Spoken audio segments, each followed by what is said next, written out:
Order the Clackamas County Board of Commissioners business meeting this January 29th, 2015. I'll ask Mr. Krupp, our county administrator, to take the roll. Well, good morning, Commissioners. We are joined here with County Counsel Stephen Madcore, and then also to my left is Caroline Hill, who is serving today as the clerk to the board. So I'll start the roll. Commissioner Smith. Here. Commissioner Savas. Here. Commissioner Schrader. Here.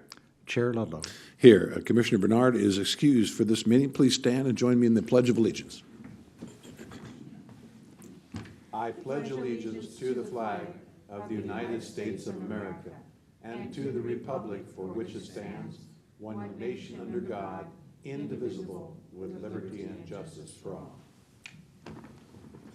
Thank you. It's time for citizens communication, and we have the sole individual that dares come to talk to this commission, Mr. Steve Bates.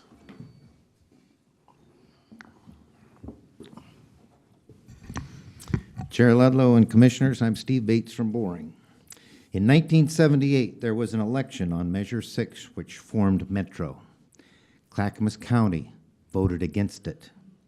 The Clackamas County Commission took the vote of the people seriously and filed a complaint in court demanding that Clackamas County be excused from the Metro boundary.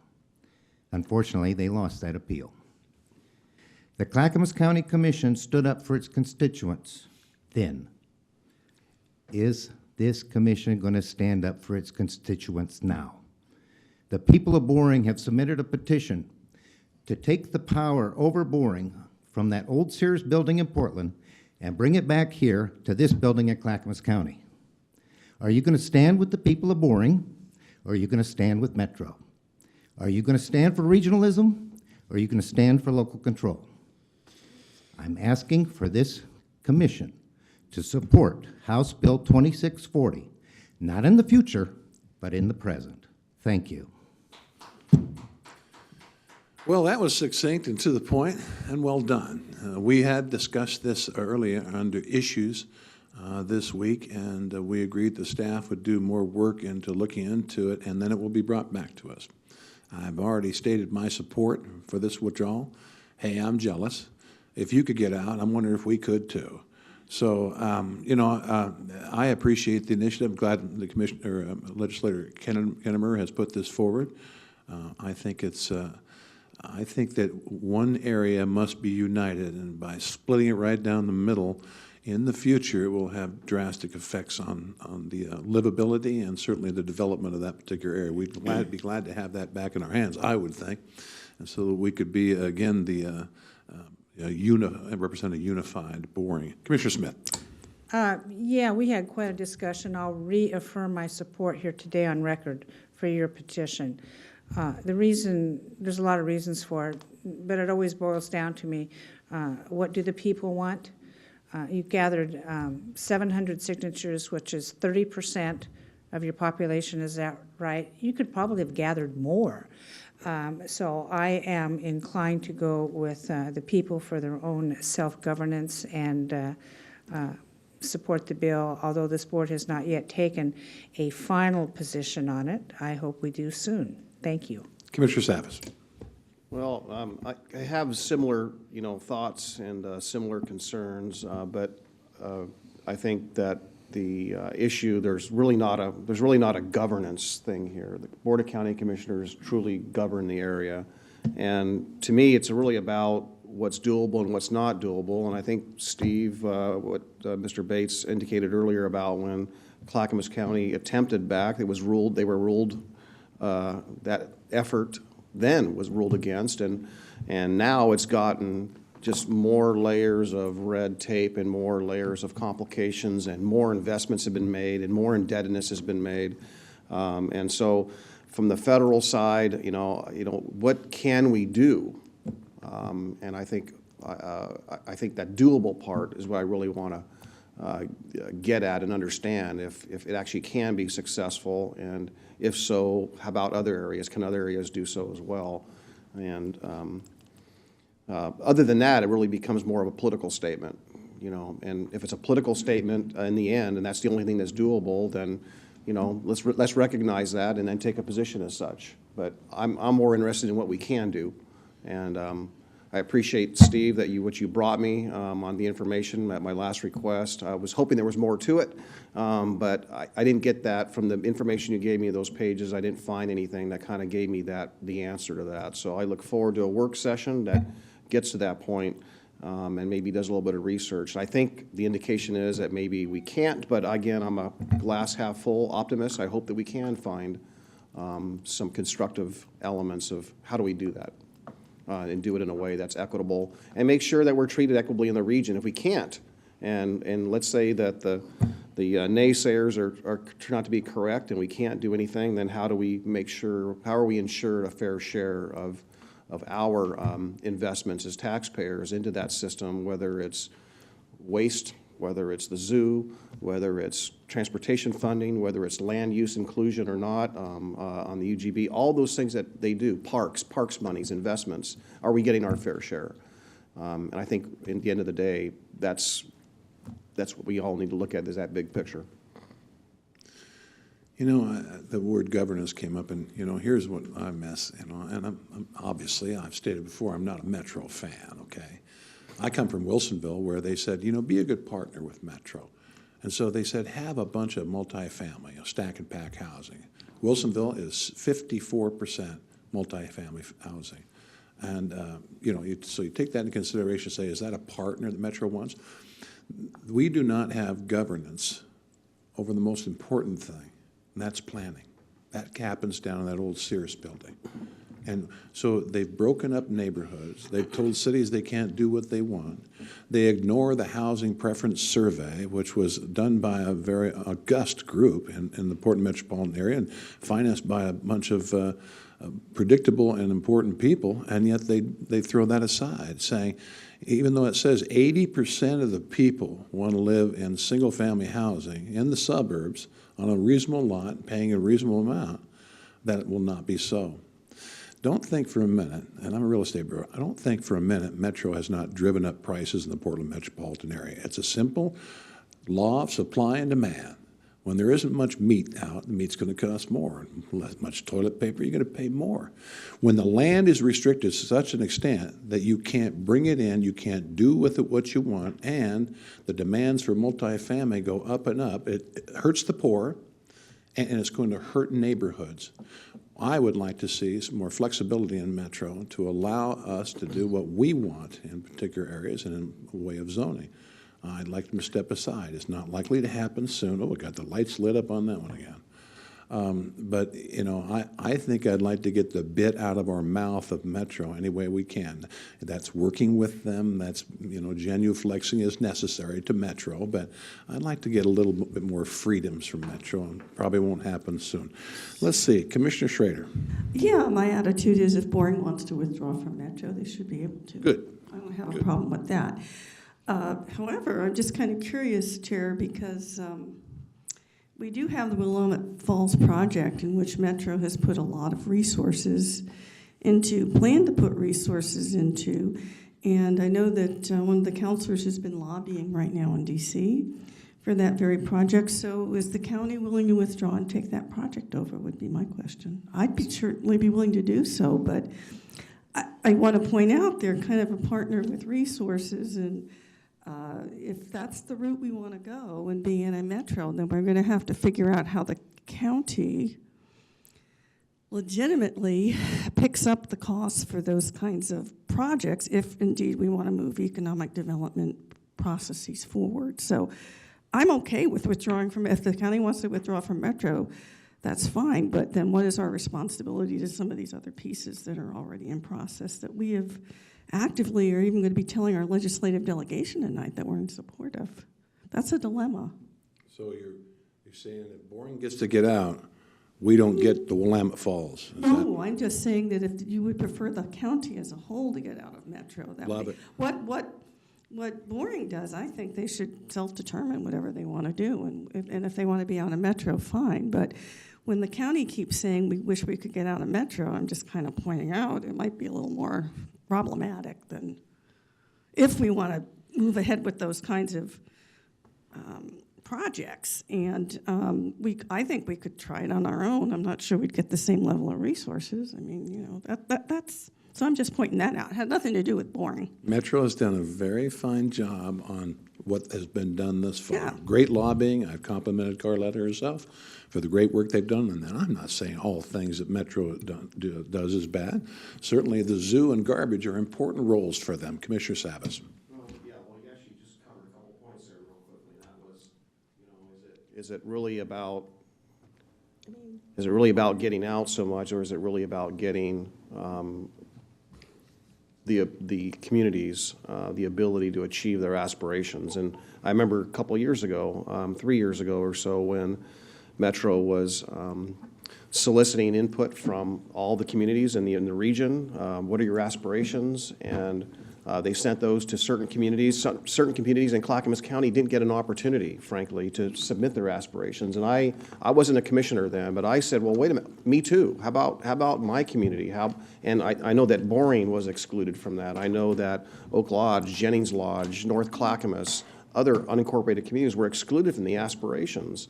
But let's just say that you're one of the cities that was able to get your aspirations submitted. Let's say you were with Wilsonvilles of the world that said, we know what, we need more single-family housing.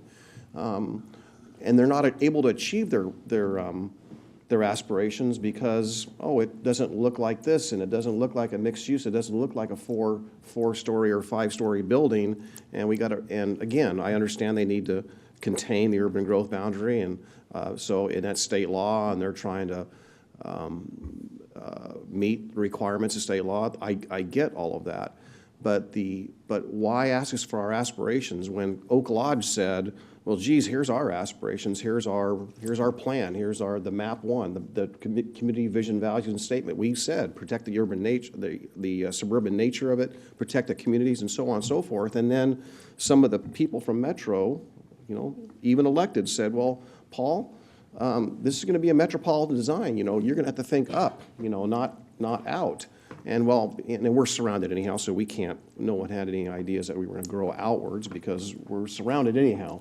But the point is that asking for aspirations, and then that looks more like, protecting, again, the suburban feel of that particular area. And yet, no, the chair refers to them as edicts. Come down, or the zoning requirements come down, and it looks something different than what we got. We moved a lot of people who didn't grow up here, and a lot of people that have moved here for what it is, or live here, or choose to stay in Oregon for what it is. And that is, the beautiful area and the feel that is, whether that's rural or suburban. Certainly some people want to move to that dense metropolitan environment, and they love that, and they will perhaps thrive in that environment. But a majority of people, and I think that that housing survey preference report, indicated that, and that's no surprise. I mean, around the country, people, I think most people seem to aspire to having or dream about having a single-family home, and room for the kids to play, and the dog in the backyard, and that type of setting. That is the American dream. So when you see a study come out that says, oh no, that's not the American dream in Portland, or that's not the American dream in Clackamas County or Washington County, we all naturally will scratch our heads and say, well, geez, that's not right. So for me, it's not about necessarily if I hear and take everyone's input together, I say it's not necessarily that it's anti-metro. It's about actually let us have the flexibility to plan our areas, meet state law, allow us that planning element, allow us to grow where we need to grow, allow us the transportation dollars we rightfully deserve. That's what we're talking about. And if we can get that level of flexibility, then I think that will satisfy most of the folks. And certainly there will always be the people that don't want to have nothing to do with another layer of government, whichever that is, whether it's a metro government, a county government, and in some areas a city government. Be that as it may. That whole collective wisdom and concern is more about what is it that we can do to appease that, and can we really truly get out? Commissioner Schrader. Yeah, I would like to point out, I was actually going to save this for Commissioner Communication, but since we're talking about Metro, at MPAC last night, the Metropolitan Planning Advisory Commission, they outlined their schedule for the Urban Growth Report, and as Commissioner Savas alluded to, there are a number of us that believe that that is a flawed report. particularly with notions of density, particularly with what the future predictions are for the kind of housing people want. And so there, we will be getting together to have a conversation and do a pushback on what we believe is some of the flaws of that report. You know, the chair often says, if you're not at the table, you're going to be the lunch at the table. So that's kind of my attitude at this point. The other piece of this that I actually would like to have our council maybe take a look at this, our legal counsel. But I remember there was a big dispute between Lake Oswego and Tualatin because Lake Oswego was deemed via Metro's plans as a center, okay? And of course, they have that whole downtown core that they are continuing to redevelop. And actually, some of it with more density than our neighborhood would like to see, but actually that was a decision of the city council. I don't think they were driven by Metro metrics, actually, quite frankly, on that decision. I think it was purely economic and whatever. But the dispute was, to get back to that, was that when Tualatin did Bridgeport. And I remember at the time Mayor Hammerstead being absolutely livid because she felt that they were not enforcing their own policies in terms of what could be an urban center with all those shops and all those, you know, things that they keep saying makes livable communities. And Tualatin just did it anyway. And there was no, as far as I could tell, legal recourse. And her comment was, well, if they have no teeth to enforce anything, what the heck are we? I mean, I can't really speak for her, but the tenor was, why were they allowed to do their own center when along a freeway when we were supposed to be the center? So I don't even know if Metro has any legal authority. I don't know what their legal authority is to even enforce some of these metrics that they put forward. And it'd be interesting to find out if they've ever, I don't think they've ever done anything legal. They've sued Tualatin one time before. They did? Yep. Okay, well, that's good to know. I'd like to get that information if they did sue 'em. I'll- And I'll it didn't put her stop, name and on there. and it didn't stop them, Oh. evidently. Who knows? Well- I'd just like to find out. Mr. Bates, look what you've done. You've made the commissioners bare their souls up here. So, anyway, one person did all that. Where's Les Poole when you need him? All right, we're going to get on to a public hearing. Mr. Krupp. Yes, Mr. Chair, our first public hearing of the morning is to consider a resolution for approval of a supplemental budget. And I'm going to ask Diane Padilla, our budget manager, to give you a report and recommendation. Okay. Good morning, Commissioners. I was here not long ago, and since that point, 3 more items came up that fall within the category of supplementals greater than 10% or budget reductions, so here I am again. The first item is within the general fund. We initially budgeted the managing for results effort in the county administrator's office, and it's probably more appropriate to move it to what we used to call non-departmental, but which is now not allocated to any organizational unit. So the request is to move the $250,000 budget for managing for results from county administrator to the non-allocated to any particular unit. And there's no net change. It's a move from one place to another within the general fund. The county school fund is asking to recognize current revenue and budget for a transfer to county schools in the amount of $1,585. And finally, in the fleet services fund, they would like to recognize lower than estimated interfund transfer from the sheriff's fund and reduce their vehicle purchases accordingly, a reduction of $24,383. So the net effect of these 3 items is a reduction in the overall county budget of $22,798. And I'm here to answer any questions you may have. Commissioners, do you have any clarifying questions of the presenter? All right? Oh, good. Yeah. Oh, just a point of clarification. Every once in a while, we do this balancing of our budget. And just for the folks that might be viewing and listening, how often do we go through this process in a year? Well, actually, we are trying to do it more often.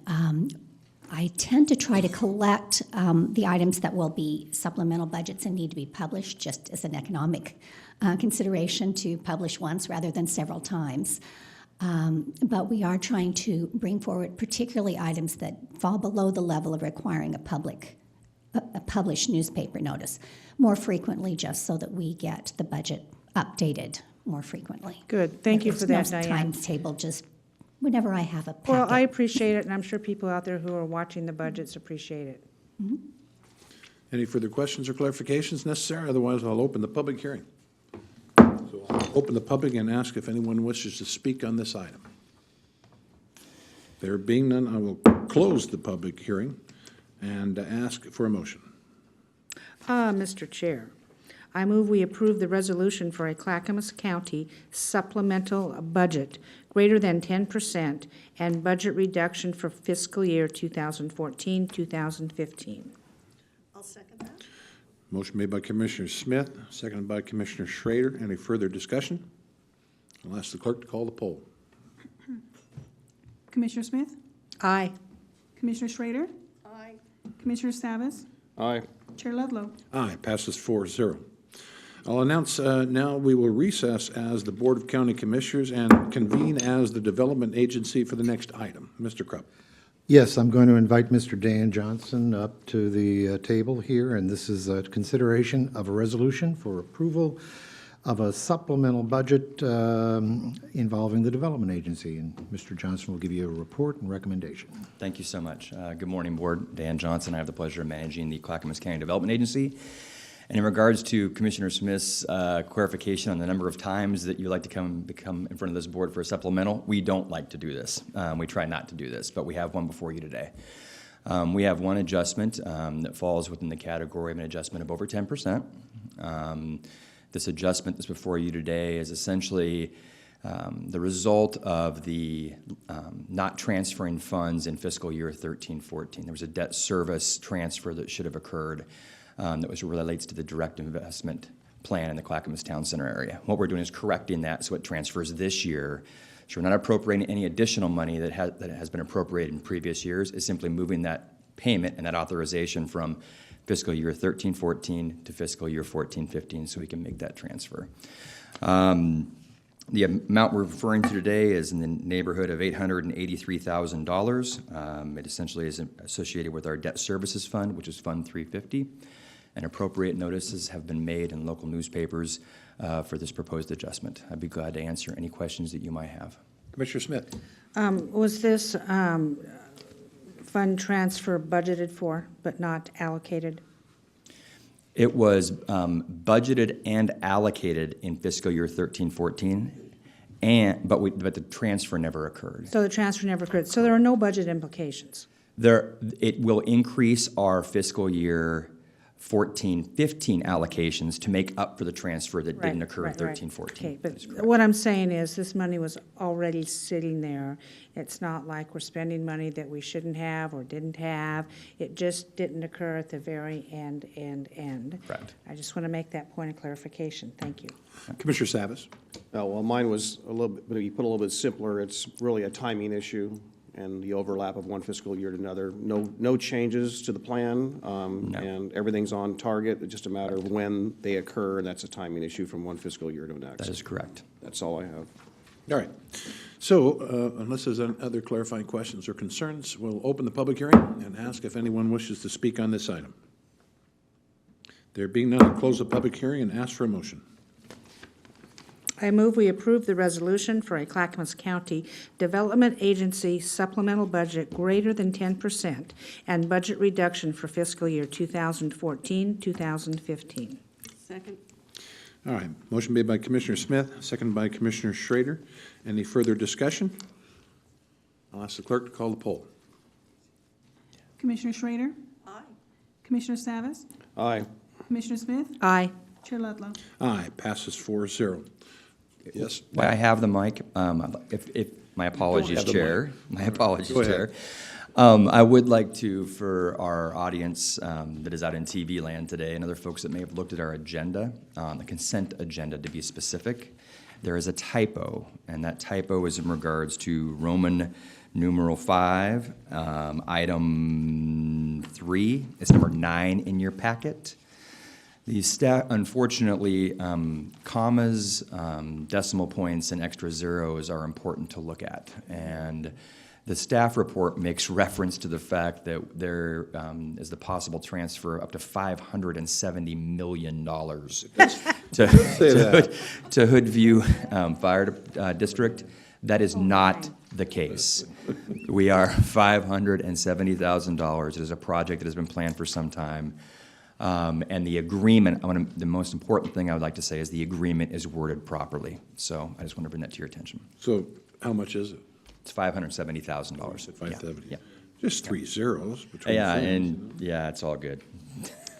Thank you. And now, we will adjourn as a development agency and reconvene as a Board of County Commissioners throughout the rest of this meeting.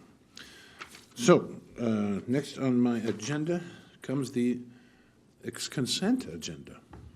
Yes, so I'll ask the clerk to read the consent agenda by title.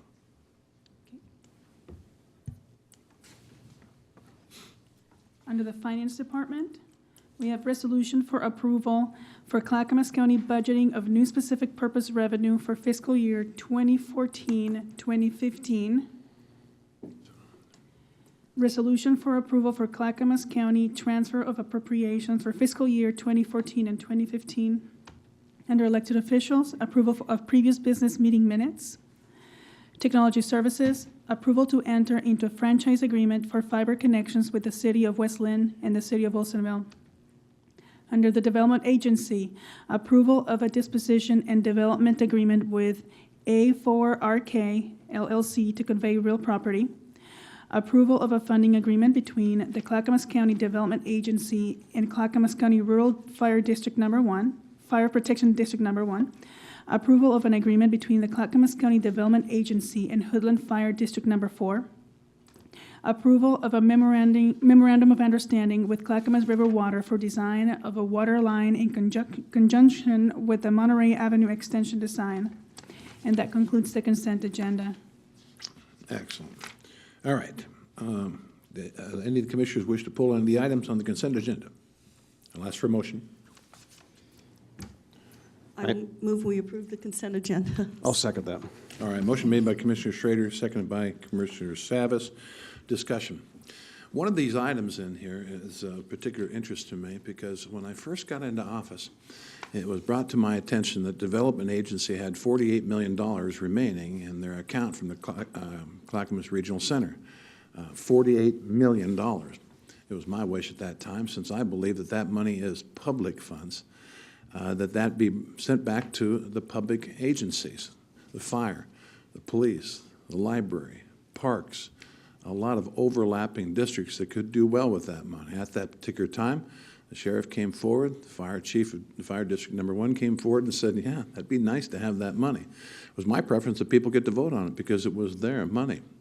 Clackamas Regional Center has stopped collecting funds anymore. Unfortunately, its life goes on after 34 years until such time as we expend all the monies in there. All the monies have now been obligated. But when I came here, all $48 million of that was to be spent on probably fairly logical projects around that area, traffic-wise, that would help them out greatly. Through negotiations with the commission, which I really appreciated, is that they agreed to send $9 million back to Fire District Number 1, to the school district, to the sheriff, and to the North Clackamas Parks and Recreation. And that, to me, is a great victory, because a portion at least goes back. On the consent agenda is the handing over for a new office, actually going to house the staff of Fire District Number 1, $2.5 million. And I'm happy to see that that money is returning back to the entities, frankly, that it was taken from. I wish more would have been returned to those people, and I think I've been well on the record that urban renewal is not a friend of mine. But that said, it was an important tool for a while. I think people got to look back on the history of that center and realize that Clackamas County at that time, when that center was being built, when it was already being built, been planned for and approved, they recognized an opportunity and captured it and froze the base of the Clackamas Regional Center at that old, very old, 35-year-old now tax rate. And all that money, millions upon millions, $25 million to the Green Line, in essence, because we've got more money coming in now ourselves, let alone these other taxing districts, we are one too. That was obligated over in 2012 for the next 25 years to pay for the Green Line in Milwaukee. So it's been a cash cow for Clackamas County, and I'm glad it really has ended. And I'm so happy that this money is going back to where that money really belongs. Commissioner Savas. Well, this is one of those extremely complex issues, and it's hard to simplify it in just a few minutes of speaking. But at the end of the day, I think that what we're doing is going to give a return to the districts. In this particular case, the fire district on this one, but spent wisely, the greater return to the citizens of Clackamas County, which is all about. And yes, it's the public's money, but originally it was the public's money that was directed to go to those districts on their property tax statement. And had there really been a true option of keeping or giving the voters an opportunity to spend or to return $48 million back, all of it back to Clackamas County, had that really been available by law, that would have been a different discussion. But technically, that would have been really a loss of $20 million. And though that was being disputed or maybe misunderstood, I think end of the day, through a lot of wrangling, the Oregonian got a hold of it. They did a PolitiFact story on that, and they ruled that indeed that we couldn't really give all $48 million back and to keep it within Clackamas County. And the way we're doing it, ideally, that not only can we have a direct investment option that this board, at least at one time, voted unanimously to support, which we're doing today, but the projects and some of that investment put back will hopefully and deliberately return investment over the long run and assess value that all the districts will benefit from, and those monies will be able indeed to be realized in Clackamas County than an option that only 28 of the $48 million would ever make it back to Clackamas County, and that would have been a huge loss for the county. And one of those projects is a road that actually the fire district wanted to see be able to happen. Monterey Avenue was one of those projects, which would have given them a little bit safer and quicker access out to respond between the fire district station on Fuller Road and the fire district station on Causey on the other side of the freeway. So this is will open up another connection and other projects that will, again, hopefully bring back and our intent to bring back assessed value that we all benefit from. So while I understand there has been abuse of urban renewal, as Commissioner Ludlow has got his concerns about, there are cases, and I think this is one of them, where done correctly and done wisely, we'll get a return on that investment. Commissioner Smith. Thank you. Not unlike other issues on this board, sometimes we have varying opinions. I'd just like to say we worked really hard on this issue. You don't always get what you ask for. You don't always get 100%, but we were able to do something here, and I do consider that a victory. I want to thank Dan and the Development Agency, our administrator, for listening and trying to get us to a common ground. Oftentimes, that's what you end up being, an elected person, an elected position is you fight for whom you represent, and citizens of Clackamas County. We do the best we can, and we were able to have a success here. So thank you, everybody. All right, any further comments on the consent agenda? That's really rare when we do that. So I'll ask the clerk to take the poll. Commissioner Savas? Aye. Commissioner Smith? Aye. Commissioner Schrader? Aye. Chair Ludlow? Aye. The vote passes 4-0. Last week, Mr. Krupp wasn't here, and it was such a void, such a vacuum without your administrator's update. So I'll ask you if you have something for us that's real exciting today. I've got lots of thrilling things I'm on sure my you list do. today. We've got lots of time. this Oh, morning. yeah, go ahead. Yeah, actually, I've got a little piece of good news, and I'm happy to see Mr. Johnson still sitting in the audience here. A little piece of good news. I had forwarded to me an email from Director Barbara Cartmill that she had received from Richard Carlson, who's the plans examiner in our Building Codes Division, and he was just reporting back to her some very good performance numbers regarding some of our plan review work over the past number of weeks. And I identified that on a residential fast track, we pulled off an average turnaround of 10 days. Residential complexes, 2 weeks. Commercial fast tracks were done 1 to 2 weeks on average, and commercial complexes 2.5 to 3 weeks on average. So folks are meeting and exceeding our targets with respect to the work of the plan reviewers. I want to congratulate Mr. Carlson and the rest of the staff there that work on these projects. Happy to report that. You know, this fits in right in line with the customer Bill of Rights that our Leadership Academy shared last week with folks that will be presented in the lobbies of the various buildings here in the very near future. So I wanted to share that with you. Good news. Excellent work, thank you. Thank you, Dan. So, yes. And a couple of other quickies. I wanted to let you know that our facilities folks have done a little bit of work to help make the Kane Road crosswalk coming to the buildings a little safer for county employees. You know, during the winter months, it's dark there when people are coming to work, and they have relocated the lights and the push buttons to make them a little more user-friendly. We're going to be encouraging employees to use those lights so they flash and alert people that when they're arriving at work. I just want to add to that. I really wish the employees would use that, because coming in on my car, I make a left turn. Right in my blind spot are where the employees cross. Many times I don't see them and I'm looking for them. However, if they would take the time to turn on the flashing light, it would be really helpful to me. And I think I might be a recognizable person to some of our employees, and I don't want to be accused of buzzing by somebody when there was somebody at the crosswalk only because it was dark and I didn't see him. So I really wish that we could just tell them, maybe put a reminder, employees, if you park over there, turn on the light. Well, and the plans are actually to install a second set of lights at the second crosswalk as well. So both crosswalks would have lights that would flash when people. Excellent. It's good stuff. And then also, we've had a little bit of graffiti starting to show up on county facilities around the campus, and we're asking folks to report back as soon as possible when they see something, because the sooner we can actually get it cleaned up and removed, it helps to deliver a message that we don't tolerate that kind of activity in and around the campus on county facilities, and that kind of thing actually deters folks from repeating that.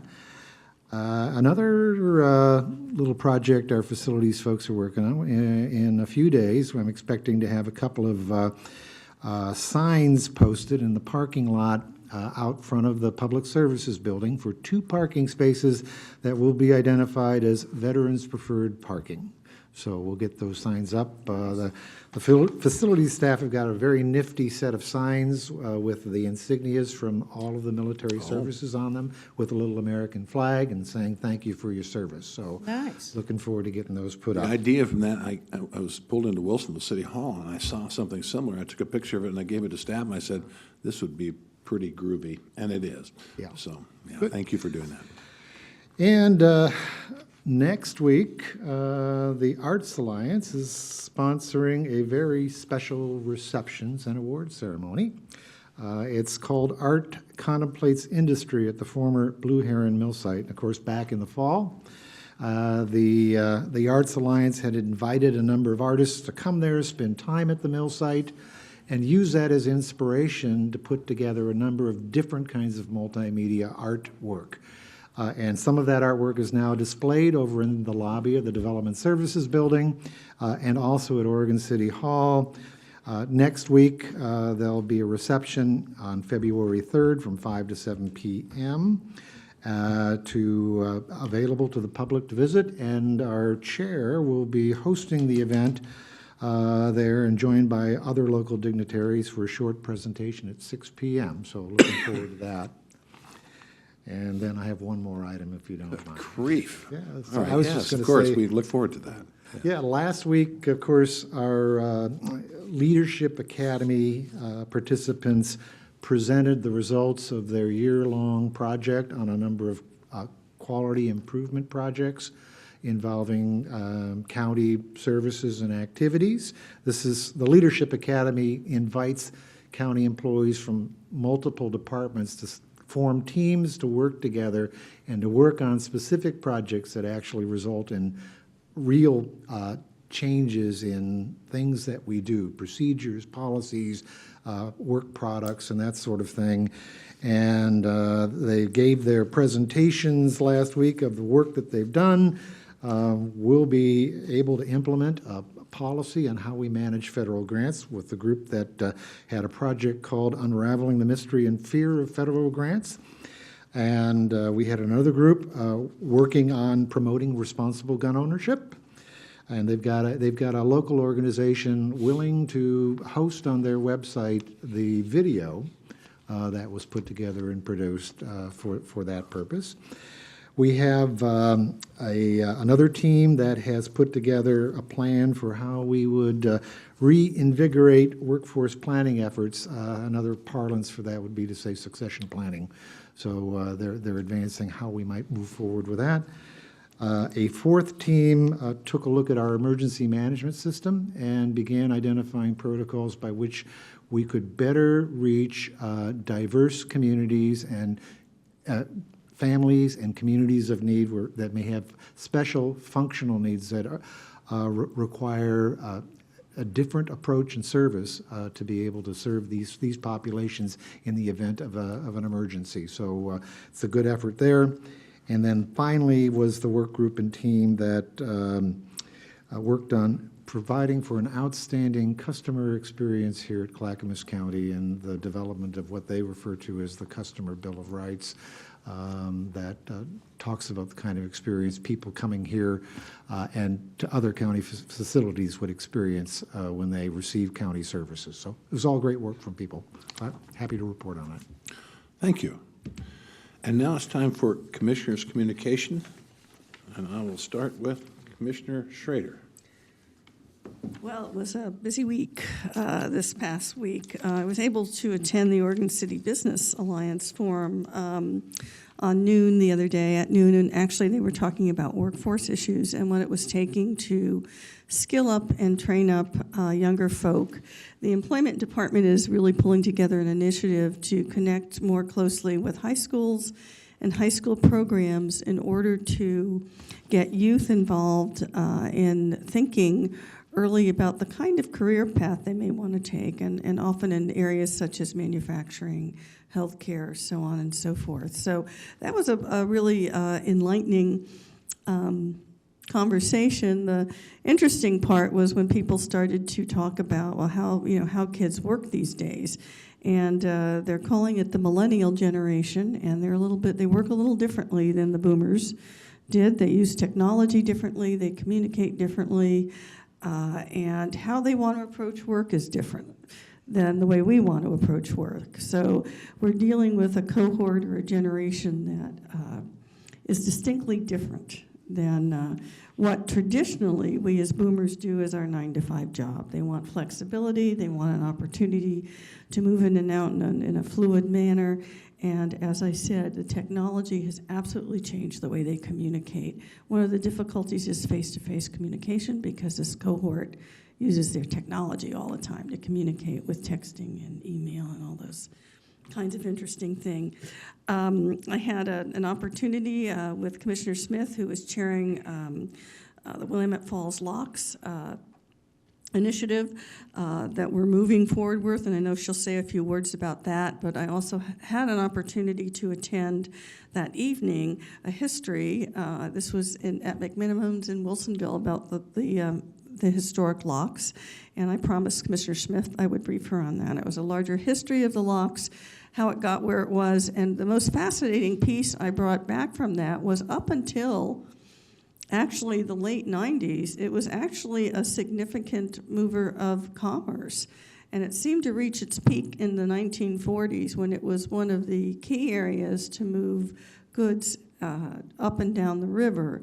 And particularly when the timber industry was at its peak, some of the photographs were absolutely amazing, and the amount of timber and barging and things that were floated down that river. So Commissioner Smith is going to be spearheading an opportunity to get that locks, we hope, fixed. The Army Corps of Engineers can be a little bit challenging to work with, but I think we're going to do a pushback on that. One of the things I wanted to mention was that I recently got appointed to be the liaison to our Parks Department. This is not the North Clackamas Parks and Rec District. These are the parks like Barton and so on and so forth that have camping and river access and all those kinds of things. I had a great briefing with Rick Gruen yesterday, one of our staff folks, where we reviewed what the deferred maintenance was, we believe, in our parks, and talked again about the fact that our parks, that park system won an award for actually coming up with innovative ways to fund that park system using our golf course and also, you know, just having fees and really being able to maintain it. We do have a significant amount of deferred maintenance, however, that they are working on a master plan to take a closer look at that for our park system. Finally, I just wanted to point something out in the consent agenda today. We had an approval to enter into a franchise agreement with the City of Westland and City of Wilsonville, and this is dark fiber expansion. One of the things our county did was pull together a dark fiber initiative.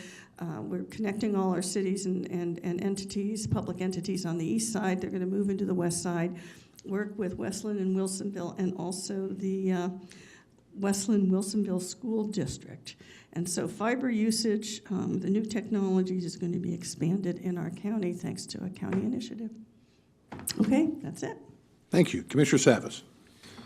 Well, I was going to talk about something that we touched on a little bit earlier, but and that's really, it's whether it was the December meeting, 18th meeting, the evening meeting where we had a lot of folks from the Jennings Lodge and Oak Lodge area, and then last week's meeting about our planning horizon as far as revision of our code, which spurred a discussion about, you know, communities being able to talk about either the Park Avenue Station area, in which really the density issue came up, and then the other group wanting to kind of hold the zoning because there's just so much density in that area, and the highest density area of that size in the whole county. And you know, echoing really, even, again, aspirations that we talked about earlier, Boring wanting to be able to do what they want to do and have their community and other communities, as I just mentioned. So Friday I attended the LCDC roundtable discussion, and we talked about big picture stuff. It was a regional discussion, and unfortunately it was only about an hour and 15 minutes, and, you know, with a lot of people around the room, around the table, you don't get really much on there, but big picture stuff. And I happened to have a chance to speak with the president of Metro afterwards about my request, about a 2-year-old request for maybe some of the regional leaders, JPAC members, MPAC members, mayors, councilors, to have a summit or a large regional discussion about how we are doing in the region with regards to, are we meeting the goals, the state planning goals? Are we meeting the economics? Are we meeting the 2040 plan goals, transportation? And really, we have a lot of failing infrastructure. We have a lot of need. I know the chair is I'm gonna let him actually share probably what he and I experienced on Monday with our homeless count, which I participated for half the day, and the chair participated the same location the other half of the day. But, you know, we are not doing so well. We're not doing so well when it comes down to poverty. We're not doing so well on the jobs aspect of it. The population is growing faster than we create the jobs. There's inequity in the regional share of lands. There's inequity in maybe the share of transportation dollars. And we want our fair share. We want to be able to grow, you know, to grow the jobs. But you know, we want to do so in an equitable way. And all these communities want to be who they want to be, And, whoever the boogeyman is, maybe, people might think it might be Metro, and Metro's trying to uphold Senate Bill 100, and LCDC's got some control over that. And so it's this complex web of government. And in the end, I don't think the average citizen, you knock on their door and say, did you know that this area is destined to be this? And plans have been made to impose these things upon you, upon your community. And I know there's people in the audience. I know where some of the people live that are out in the audience here today.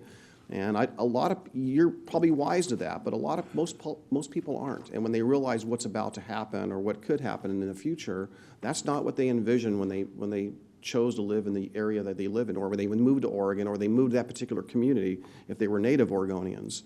And I think that is where some things flare up, and whether they're in Lake Oswego, or they're in Wilsonville, or they're in Boring, or wherever they are, out there in the Eagles Landing area of Happy Valley, the unincorporated area around Happy Valley, those flare-ups really agitate a lot of people, and it's that learned experience. And again, back to aspirations. Are we really sending the wrong signal when we say we really want you to be who you want to be? And conversely, or in a contradictory fashion, well, but you're going to look like this. And I think that's something that sends mixed signals, and we need to rectify that. So I'm really hoping that the chair will indeed schedule soon, begin the discussion about zoning in areas, maybe in the Oak Lodge area particularly, when we had last week. That issue about density, and that issue about our self-determination to some degree and aspirations, that we have that discussion soon, because I think working together we can get more done. And I think it really is about what are we really going to be when we grow up, and is that something that we want to do? And I think maybe that's a partnership we can all have if we all work together, and not only locally, but regionally. Thank you. Commissioner Smith. Thank you, Mr. Chair. This week, I went up to our Boulder timber sale up on Country Club Road, and talked with the neighbors. The log trucks will be going through an area, a gravel road, where a lot of people live, right on Boulder Creek, and it's just a beautiful area. Wonderful, large creek. And now I know why they call it Boulder Creek, because there's lots of boulders in there. This is a really unique timber sale in that the logging practices that will be used, none of the wood will touch the ground, except for, of course, at the landing where that's loaded and hauled out. And I had an opportunity to talk about the landowners up there, and most of them are very happy with it. They just want to make sure that the road is returned to the operational condition, and it will be. Our new forester, Andrew Dobmeyer, is very good. I'm very happy with him. He's gone in and fixed up the road and to get it in a good shape for these 100,000 pound loads to go out. And during this season, the road will deteriorate, and he's promised to go in and fix it. And so it was really a heartwarming time, and the weather was great. We had 2 technicians with us from the county. They do wonderful work, 2 women that are out there, and I tell you, it was just a good time.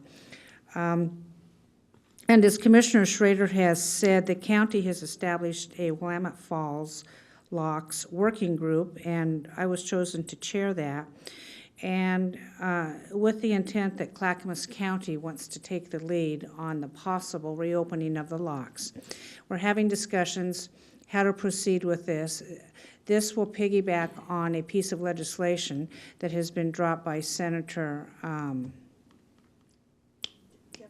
Thank you, Martha.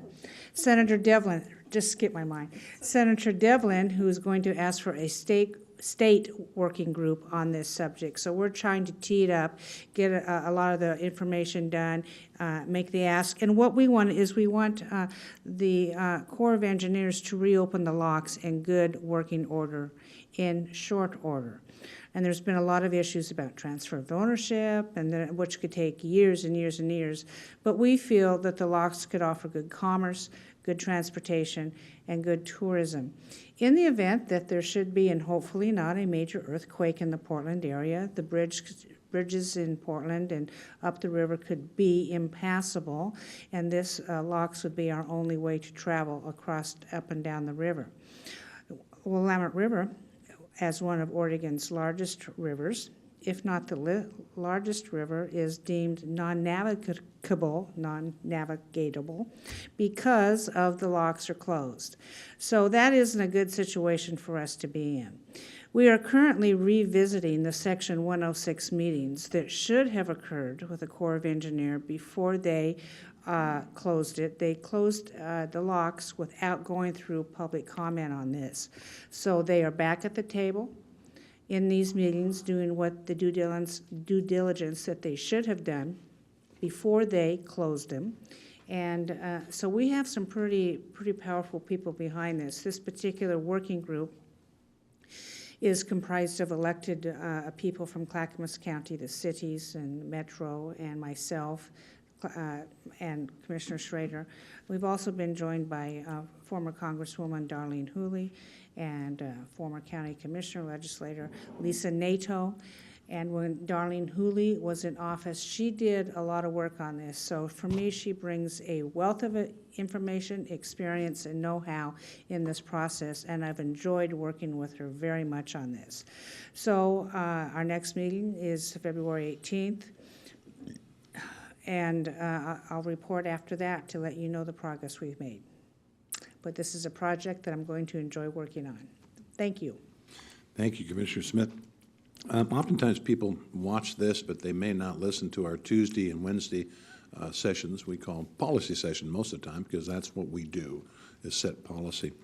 As a recap of what we've touched this week is we had a brief survey done for the NCPRD, the North Clackamas Parks and Recreation, at which time we asked the candidates who ran for the board, should that have passed, and the existing DAB, District Advisory Board, to answer some simple questions. It's pretty apparent to us that the reason that it lost is because we asked for 35 cents. It wasn't the self-governance thing. It was we asked for 35 cents. We probably should have asked for less. We're going to take that under advisement probably during the next most of the year in conjunction with some community outreach and find out the right direction to go in the future. We had our first real in-depth study of the strategic plan known as Performance Clackamas. We'll have our second one this coming week. Mr. Chandler, Dan Chandler, as Strategic Policy Administrator, leads that. And we are, I believe it's 5 departments, is it not, Mr. Krupp? 5 departments that will enter into that this year. A dashboard of their results is going to be a little bit slower to get because they're really just first digging into that. And now budget time is upon us. Sure, we don't have our meetings until really May, but Mr. Krupp has already started with department heads and directors to find out exactly what their needs are. There's a fine line between need and greed, but we'll talk about their needs, and certainly this board, along with the 5 lay people on the budget committee, will pore over that. There's going to be a start of a food scrap collection in our commercial businesses. That, again, I emphasize commercial businesses and also emphasize that it's volunteer. You know, we've read about some stories about Portland and their food scraps and people collecting and holding on to that goodies for 2 weeks. There's some concern about that. Frankly, there was talk of the coyote population in the greater Portland metropolitan area. I remember seeing a brief video on Channel 12 where one coyote ran across where the guy had the camera, he could see it, and then 3 more, and then 5 more.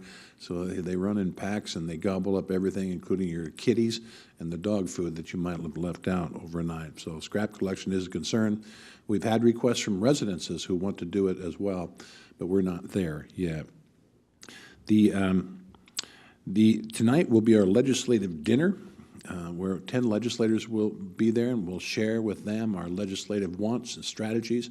And we'll also open it up so our state legislators and senators may talk about what their priorities are this next legislative session. We do this every year. It's very successful, I think, and every commissioner will be speaking. Also, we'll be attending here this next week, most of us, in North Clackamas State of the Cities address by the various mayors. That's always interesting. Most of us went to the Clackamas Cities dinner at West Lynn this last week, where Secretary of State Kate Brown spoke, a good speaker, and interesting stuff that she's got in mind as far as registering voters when they get their driver's license. But we'll talk about that as it comes along. I went to the Molalla Chamber Awards. That was actually a lot of fun out in Molalla. And there are a lot of great winners and hard workers who work for the community. You think of the Chamber of Commerce, they're not just the greedy business people. These people they live in Molalla, they work in Molalla, they care for Molalla, and they give a great deal to a lot of different programs in Molalla. I went to the Economic Development Commission, and Commissioner Savas was there, Commissioner Schrader was there, and I didn't make that one. I thought you slipped in at the last minute. Oh, that was Tootie. Wow, I got all these S's up here mixed up. And then Commissioner Bedard was there for a while. They're embarking on something very interesting this year of their own volition. They said, we want to find out why people stay in, businesses stay in Clackamas County, what their needs are, what obstacles they feel are out there to their growth, how big do they want to come, do they have financing worries. I think that's going to be an interesting compilation of facts that they will bring forward later this year and share with us and see really what kind of outreach or what was produced with this great outreach. Yesterday we had Health and Human Services Policy Lunch with all the chairs and vice chairs of the 3 county, plus their professionals. Ours is Cindy Becker, who unfortunately will be leaving us, Cindy Becker. Cindy Becker is the Director of Health, Housing, Human Services. She is recognized in this state, let alone the region, as a real professional who understands her job and understands the needs of the community. We'll miss her greatly, besides her spunkiness, which is something I admire. But, you know, this healthcare thing is changing fast, and it's going to change all of our lives. The cost of same is still under question, and coordinated care organizations seem to have the majority of money, but it's all about who they're able to serve. The biggest problem of all this is the lack of money for mental health. And I'll talk a little bit about that in a moment. Went to Beaver Creek CPO meeting last night. It was great because Clackamas River Water was there, and they gave over some rather startling information that I'll share with the commission later. But suffice it to say, their water comes from the Clackamas. And through the Court of Appeals, they threw out all the river rights that have been present for up to 100 years on that river and said we got to start over because the fish need a certain amount of volume and they need a certain temperature, and that is preeminent and takes priority over all water rights. So the question for Clackamas County is how much water is there for our growth, our expected growth in this county? I think we need to talk about that. Last, I will talk about, like Commissioner Savas said, Commissioner Savas did yeoman's work in the morning at this homeless count at Clackamas Service Center. He did 18, I think you did, didn't you, Paul? 16. 16? My wife and I did 25 together, put together. She took a day off to go down there. And I volunteer at Coffee Creek Correctional Facility. I'm well aware of the mental problems in our incarceration, whether it's state or the jail. You know, over at our jail, 75% of the people over there are frequent flyers. They've been there before. And so you sit down and you talk to people about a pretty easy list about, you know, where did they sleep last night? How long have they been homeless? You know, and what job did they do, for example, when they were gainfully employed? As like Commissioner Savas pointed out the other day, most of these people are freshly homeless, 3 to 4 months. They've been out on the streets. And, you know, you say, as a public entity, what can I do for these people? Well, again, I mentioned that a lot of the problems are mental health issues with these people. There's addictiveness. The addictiveness and mental health problems are the #1 problems while people are in jail or in prison. And really, we as a body have to try to turn that around. But it takes a great deal of funding from the state and the feds, and it's like Cindy Becker said, it really incumbent upon their needs is a roof over their heads. That's where it starts. It is tough to maintain a job, and I know Commissioner Savas knows that some of these people work part-time, but it's even tough to work part-time when you're sleeping in a car or sleeping in a tent. You're being rousted by the police or ODOT or somebody all the time. But it was really a little bit despair down there. But at least they were well-fed and warm at the period of time we were there, and I appreciate the good work that all the volunteers do at that facility as well. It's not just paid staff. These are volunteers helping out those. Some of those people volunteering are just as poor as the people they're helping, but they have usually that important roof over their head. So I've yodeled on enough. Man, we almost made it underneath an hour, which is amazing. Appreciate everybody coming today and those who chose to watch. There being no further business before the commission this day, this meeting is adjourned.